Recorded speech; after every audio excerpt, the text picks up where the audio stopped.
tremendous looking trophy. Welcome to the number one PlayStation podcast in the Oceanias. My name's Dylan Blight, and joining me, as always, Ashley Hobley.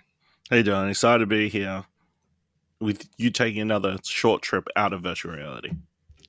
Short trip out of virtual reality. I was sort of annoyed. I was trying to, I've been having, I don't know, you just heard me complain about it before we click recording. I've been having internet issues for the last 24 hours. I swear it's been playing up, but I was trying to get some time in for, the fuck's it called? The Dark Pictures one. Whatever. Anyway, that one. Switchback. Yeah, I was trying to do that before coming on so I could give my impressions of that, but didn't happen. Failed. It's all right. Anyway, long story short, because that's one of two exclusive games, like new games, I guess. Yeah. Around the thing, but anyway, disappointing. Let down. Anyway, I heard people, you would love this. I think it sounds like a perfect game for you because I was reading, saw people on the tweet saying that there's sections in the games where there's basically enemies that are like the weeping angels, where because of the eye tracking, you have to like close your eyes, and if you open them, they move closer to you. Doesn't sound like great. Yeah. Doesn't that sound like a good time to you? Oh, sounds like a great time.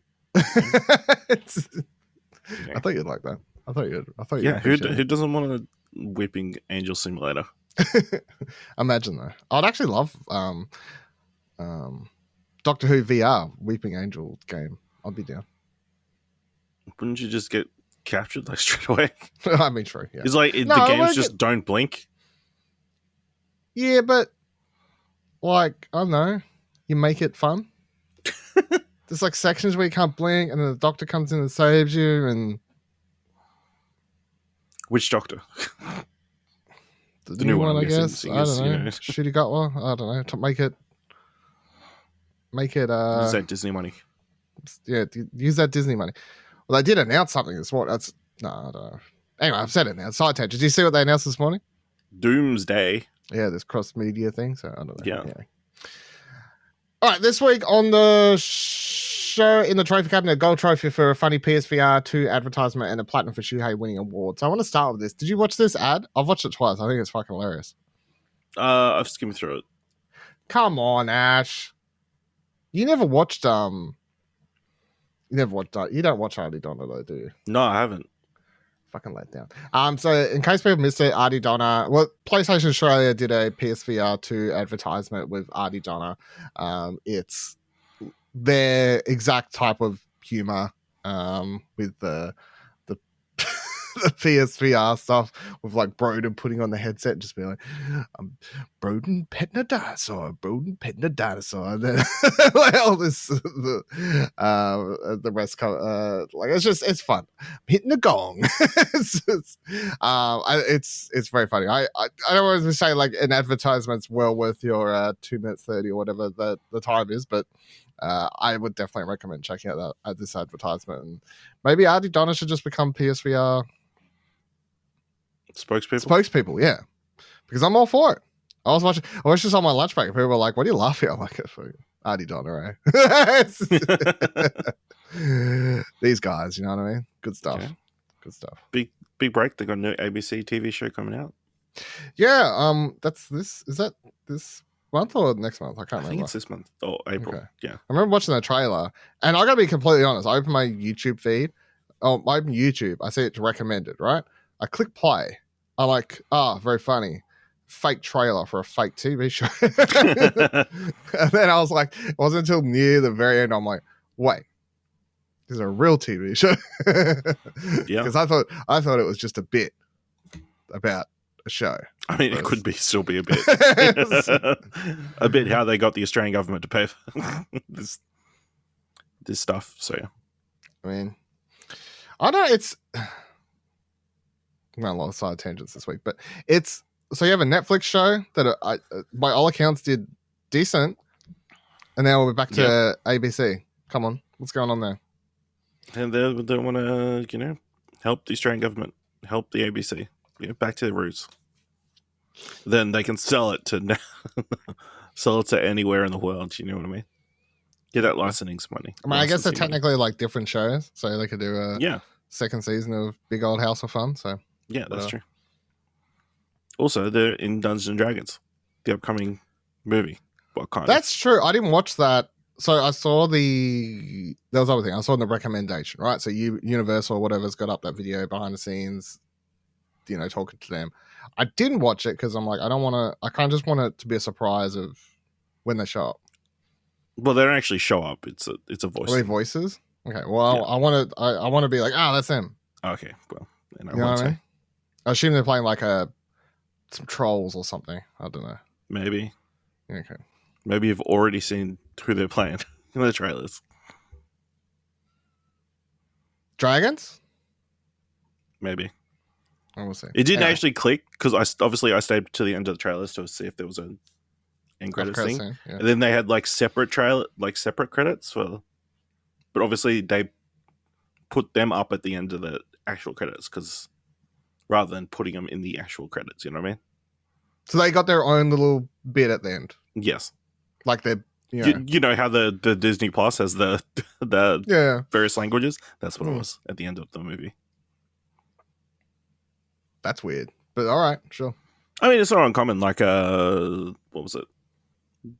DC Super Pets. They had like Julia Morris and the vet dude voiced some hamsters, and they had a similar thing at the end of that movie. So, okay, they do special localized things. I assume they filmed. Did they just film Dungeons and Dragons in Australia during COVID? Was that a thing? No, but I don't think so. Oh, they just got them to. Yep. Okay. I wasn't just sure. A random thing. Yeah. Okay. Random. I wasn't sure what the connecting fabric was there, but there you go. All right. Game news. Couple stories. So, Final Fantasy 16 will take up to 80 hours to fully complete. Right, it's Push Square. Square Enix's RPGs are almost universally big time sinks. It varies, of course, but a lot of them sit at above 50 hours if you want to see everything they have to offer. The publisher hugely anticipate upcoming game Final Fantasy 16, also known as XVI, is continuing that tradition. Speaking with Famitsu and translated by Aitaika Kamoshi. On Twitter, director Hiroshi Takai and producer Naiko Yoshida confirmed the RPG will take players between 70 and 80 hours if you want to see and do everything. The main storyline will probably take 35 hours to clear. Double that amount if you include side content. I gotta be honest, 35 hours for a Final Fantasy game in a realm where you just spent what feels like an entire month playing for a Yakuza game. The 35 hours just sound like that's pretty easy. Yeah. Did you have a play count on Yakuza? Does it take the actual hours? Yeah, I want to say it was like 40 something. But really? If I was paused in the menu, the timer kept going up, so I thought it would have been longer than that. It's just, busy doing other stuff. Right. Fair. 35 hours for a Final Fantasy game, though. I really don't feel like 70, 80 hours. That they mean basically get the platinum, which is fine. But 35 hours, I feel like in a realm where people complain about games being too big these days, I think a 35 hours, 30 to 40 is getting on that. You're pushing that this is a big time commitment. But for people who are willing to play, I guess, longer games, 30 to 40 hours, I think. Well, if this is the game that you're going to buy this year, that's what you want. But it's in a world where I'm staring at this Final Fantasy news story on Push Square, right? And at the side, they have Diablo 4 advertisement at the moment. Yep. Some people complain that this game takes 35 hours to beat and say that's too long, and then spend 200 hours in Diablo. But you beat that multiple times, I know. You know what I mean? So I really do not think the same people are complaining about the length of Final Fantasy who are playing 200 hours of Diablo. Probably not, no. I think they're two separate people. That's fair. Well, it's not long now. What are we? Pretty much. We're about to hit April. Major. So we're about. We're like 3 months away. Less than 3 months away. Yeah. Less than 3 months away. Almost exactly 3 months away. Put your bets in. Is this shit getting delayed? No, I don't think so. They're doing all the marketing pushes and that kind of stuff. I feel like if it was going to get delayed, it probably would have been delayed at this point. And knowing how these things work, as soon as I said that, it'll be delayed tomorrow. Yep. State of play tomorrow, delayed. Also, we'll announce the biggest thing possible. But he is Spider-Man 2. I was about to say, what is in the realm of what you would consider biggest Sony news stories that could happen? Well, it'd be Spider-Man 2 release date or Naughty Dog's next project. I mean, I'd say Spider-Man release date's way more viable than Naughty Dog's next project when their current game hasn't even released. It'd be like getting a Wolverine release date before Spider-Man 2. Well, they announced Wolverine before they announced a Spider-Man 2 release date. So even that was ridiculous. That's totally just let's announce it. So then when where stuff leaks about jobs or like voice actors slip or something, like it's out there. People know we're doing it. Exactly. That's all that was. So they should do it again. Like how they announced Last of Us Part 2, like super early. I went back the other day and watched all the trailers for Last of Us Part 2. Quite funny when you go back on it. The original one where Ellie's just like sitting in the room. She plays that song on the guitar, and then like Joel walks in, and it's funny to think back in retrospect. The trailers and the narrative around people trying to figure out what the story was going to be in that game, and everything like that. So, because I was just watching them, going, okay, well, how do they start teasing for the people who are now hooked in via the TV show? How do they start teasing them when they eventually get around to Last of Us Part 2? That's interesting because I also went down like a small Last of Us rabbit hole and like trailer watching watching reactions, that kind of stuff too. To the game or the show? Of Part 2. Part 2, game, right, okay. Yeah. Like, oh yeah, that's what happened in this game. It's a golf club. And people get really upset when they have to play as another character. Yeah, it's great. I was thinking, I'm like, if I'm ever gonna do another playthrough of that game, maybe I'll do it prior to the show. The show. I feel like that would be a good reason why I'm thinking of it. Yeah. I mean, it's so hard because watching the trailers the other day, it's like, fuck, this is a good game. Like, it just made me think about all the moments and stuff. But then I was also like, replaying that. Can you imagine?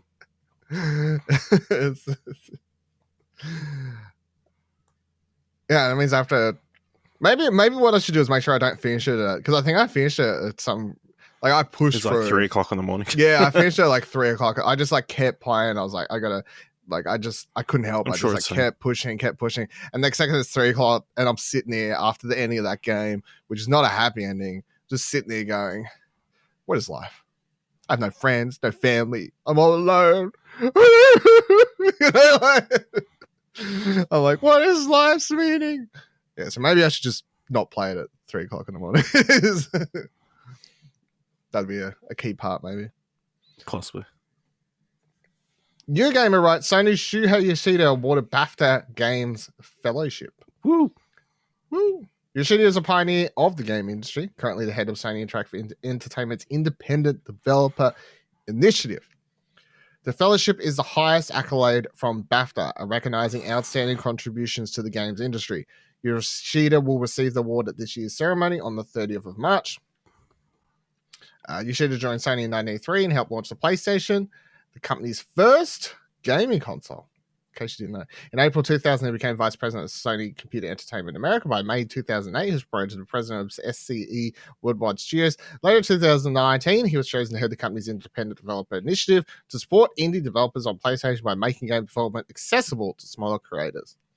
In its support of independent developers that Yoshida...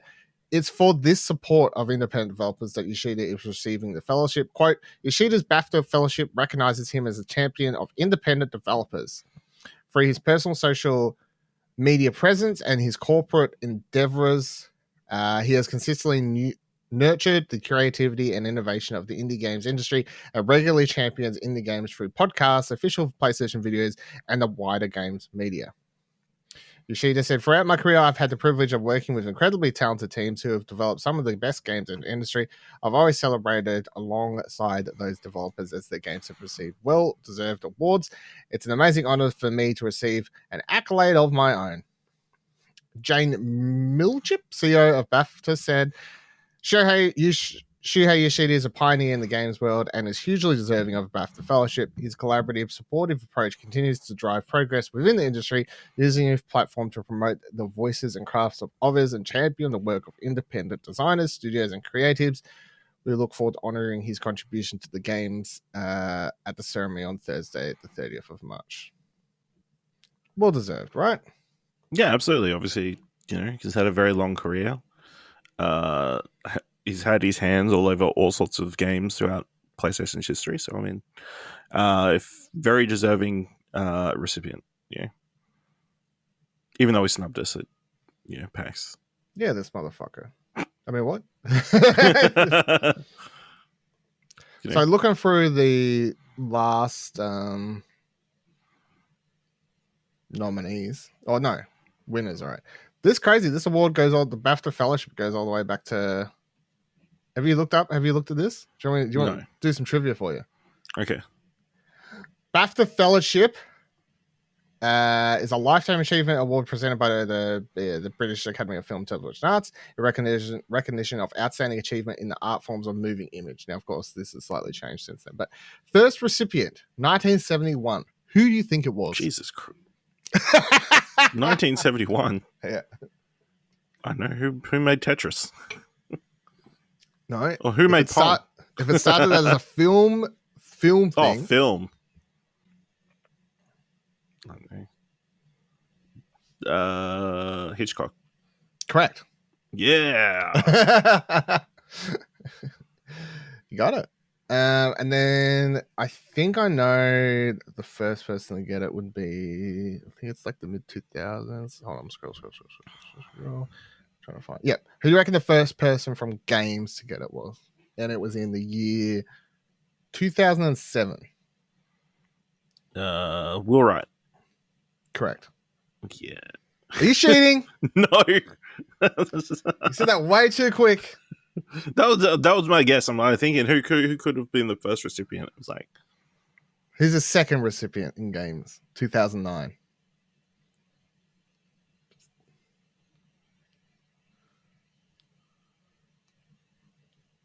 No idea. Nolan Bushnell, co-founder of Atari. Yeah. 2010. Who do you reckon got it? I've got no idea of any other names from here on out. Shigeru Miyamoto. Oh, that makes sense. Shout outs. 2011, Peter Molyneux. 2013, Game Newell got it. 2014. This is a weird one, but 2014, Rockstar Games. That's fair. Like, it's a bit weird to give it to a studio, right? Isn't that weird? I don't know. I'll say yeah. David Bradburn got it in 2015 for games. Programmer and designer, founder of Frontier Developments. John Cormack got it in 2016. Tim Schafer, 2018. Hideo Kojima, 2020. And then Sobian, I can't remember how to say his name. Sobian Reddy, games director, studio director at Media Molecule, was the last games award nominee person. So there you go. Now Shuhei's going to join the list. Yay! On your Shuhei, even though you ignored us at PAX, just sneakily took a picture of us in the background. He was too shy to come say hi. He was doing that whole absolutely sneaky. I'll take a picture of them in the background. Take a picture of the platinum Put on my wall in the background. Yeah, I was too scared to come say hi. Understandable. You totally understand. Finally for this week, let's go over another. Let's do a rumor mill thing. It was going all around Twitter all week, so it came from Insider Gaming, and then everyone sort of spread out from there. But Insider Gaming had they said PS5 Pro in development, could release late 2024.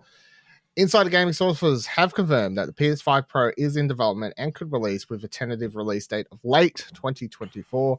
Insider Gaming previously reported their new PlayStation 5 with a detachable disc drive is scheduled to release later this year. It's understood that this new model will phase out the current PlayStation 5 to cut down on production and shipping costs, in spite of widespread reports.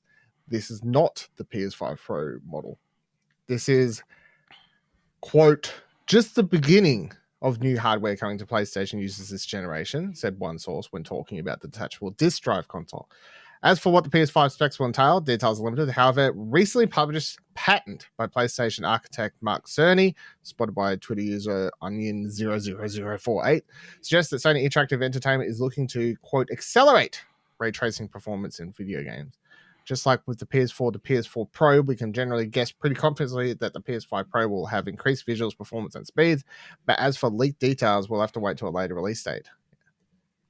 Insider Gaming understands that the next generation of PlayStation, the PS6, is unlikely to release until at least 2028. This would put the current generation console release schedule in line with its predecessors.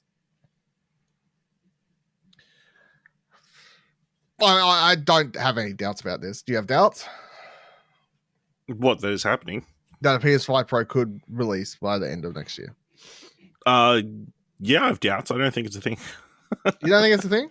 No. I reckon it's 100%. I'm 100%. I'm going 110%. This is a thing. Dylan, what are you, when you're playing your PS5, are you really, really thinking this needs to run faster or look better? No, but I'll tell you what I do want. So this is the thing you can't. This is the thing. You're happy to play mud on a stick, right? You don't know. Your 360p TV over there, everything looks great to you. I, like a lot of people, I'm sure the number one thing and enough reason for me to get excited about a PS5 Pro would be, can I play ray trace enabled games at 60 frames per second? Because this is the problem at the moment. Most 99% of games that have ray tracing in them on PlayStation, they lock you to a 30 frames per second mode. So do you know what happens? No one fucking plays them in ray tracing. Everyone switches to the 60 frames mode. I don't know anyone, and I haven't heard anyone on any podcast listen to. No one in my circle of Twitter ever says, yeah, well, I left on the ray tracing mode, even though it sucked to play, because fuck yeah, puddles. Like, most people, and in any review I've wrote about ray tracing, or any review I've seen with other people, they go, I tried it out, it's pretty, but yeah, switched to performance mode because 60 frames feels so much better. That's what I reckon it is. That's the whole reason to get a PS5 Pro. Well, it sounds if like half of, like most of people don't want ray tracing, and there's no point in enabling ray tracing. Am I right? People want ray tracing, but they don't want it to feel like... I don't know. It sounds like they're not using it. So why include a feature that nobody uses? I'll tell you something else. You remember do you know something, talking about features that people think don't really think? You know what it says on the PS5 box? Do you remember a feature that's on the PS5 box? No. As someone who has to see these boxes quite often, 8K enabled. Yes. Who the fuck's what was that? So dumb. Like thinking about the it's got ray tracing, it's 8K enabled, all these things, all these hype words they push around this console in the lead up to release. Utterly ridiculous. I mean, obviously we're at the point where PS5s are finally readily available. I don't think they want to add another SKU anytime soon, especially if they are like kind of phasing out a certain model of it already. So 18 months from now. No. There's no need for it. You know? You would have said the same thing about the PS4 Pro, though. You're taking your non-desire for it? No, I don't think I said that. Do you want me to scroll back 100 odd episodes? Yeah, go ahead. Go ahead. Because I reckon... Come on. All right, you got 2 hours? I reckon if I can find it, I would be a betting man and say that you said you would have been like, nah, no need. Dumb. I don't think you ever asked that question. Actually, when did the PS4 Pro come out? It was we were recording just because I remember I got it before playing Horizon, I think. November 2016. Nah, so we wasn't recording, but I got mine while it was recording then.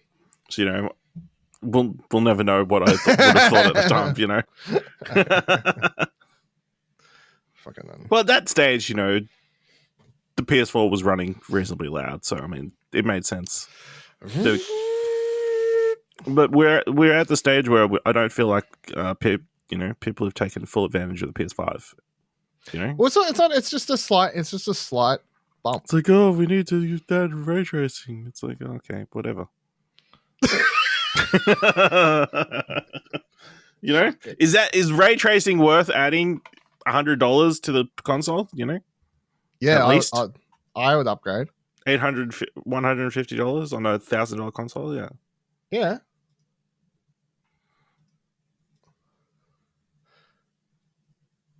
See, really, you're taking you've got way too much disposable income as well. No, I would take one of my. Oh no, wait! I'm thinking this is the guy with 2 PlayStation. Yeah, I was about to say I'm not buying a whole nother one. I'll just trade one of my current ones in. Yeah, which is exactly what happened with the PS. When the PS4 Pro came out, I had 2 PS4s and I traded one in. Got one to be a Pro. So I'm telling you, this is a real thing. And people will buy it. Take my bet. Mark this down in your history books. No, I don't doubt that people will buy it if it comes out.